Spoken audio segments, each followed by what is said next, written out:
Operation Spark. The Explosive Plot by Henning von Tresckow. My name is General Henning von Tresckow, and I was one of the key figures in the German resistance against Adolf Hitler.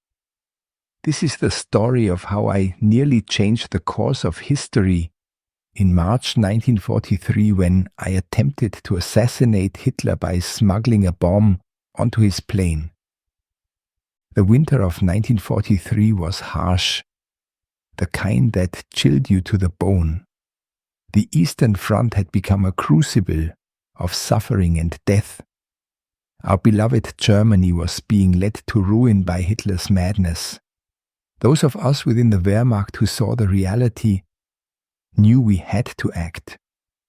I, General Henning von Tresckow, together with my trusted aide, Lieutenant Fabian von Schlabrendorf, and a few brave conspirators, devised a daring plan to end Hitler's reign of terror. I was born on January 10th, 1901, in Magdeburg, Germany, into a family with a 300-year military tradition. My father was a cavalry general and my maternal grandfather was a Prussian Minister of Education. I joined the army at 16 and fought in World War I, earning the Iron Cross during the Second Battle of the Marne. After the war, I studied law and economics and worked as a stockbroker before rejoining the army in 1926. My experiences and the increasing brutality of the Nazi regime turned me into a fervent opponent of Hitler. Hitler was scheduled to visit the Army Group Center's headquarters in Smolensk on March 13, 1943. We knew this was our chance. The plan was deceptively simple yet extraordinarily risky. We would plant a bomb on Hitler's plane disguised as a gift, an elegant bottle of Cointreau. Preparing for this mission required meticulous planning and absolute secrecy. We decided to use British-made plastic explosives known for their reliability and destructive power. The explosive was expertly concealed within the bottle, which appeared innocuous enough to avoid suspicion. We used about 1 kilogram, 2.2 pounds of plastic explosives, enough to ensure complete destruction of the aircraft. We attached a delayed action fuse to ensure the bomb would detonate mid-flight, giving us the perfect cover.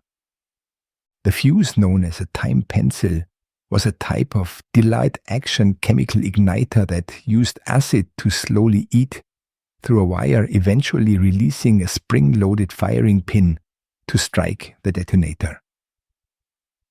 This fuse was set to activate approximately 30 minutes after the plane took off, ensuring it would be at cruising altitude and far from any potential witnesses or rescue efforts. March 13th arrived, cold and clear. Hitler, surrounded by his entourage of high-ranking officers and SS guards, landed in Smolensk. The atmosphere was charged with tension as we greeted him with the usual military formalities. My heart raced as I handed the bottle of Cointreau to Colonel Heinz Brandt, one of Hitler's adjutants, explaining it was a gift for the Führer to enjoy on his return flight to Berlin. Brandt, unsuspecting, accepted the gift and placed it on Hitler's Focke-Wulf FW-200 Condor. The plane taxied down the runway and took off, carrying our hopes with it. As the aircraft climbed into the sky, we could barely contain our anxiety. The minutes stretched into hours as we awaited confirmation of the explosion. But then, word came. Hitler had landed safely in Berlin. Our hearts sank. The bomb had failed to detonate. Later we discovered that the fuse had malfunctioned due to the freezing temperatures in the cargo hold, rendering the explosive inert. the time pencil's acid froze, which prevented it from eating through the wire and triggering the firing pin. The failure was a devastating blow, but it did not break our spirit. We knew the road to freedom was fraught with peril and that our struggle would continue. The malfunction of the fuse, a small technical error, had saved Hitler's life, but our resolve remained unbroken. Our network of resistance included courageous individuals such as General Friedrich Olbricht and Colonel Klaus von Stauffenberg, who would later play crucial roles in the July 20th, 1944 plot. Each failure only hardened our resolve. We were soldiers of conscience, bound by our duty to end the tyranny that was destroying our country. Reflecting on that fateful day, I often wonder what might have been. The course of history could have been irrevocably altered, sparing millions from the horrors that followed. Yet even in the shadow of failure, we persisted. Our actions stand as a testament to the courage and determination of those who dared to defy tyranny from within.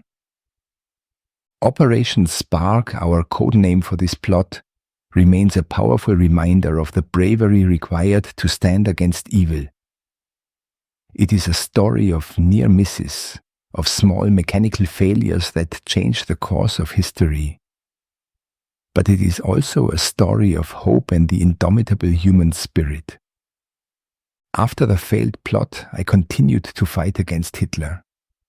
In July 1944, following the failure of the July 20th plot, I knew the Gestapo would soon be coming for me.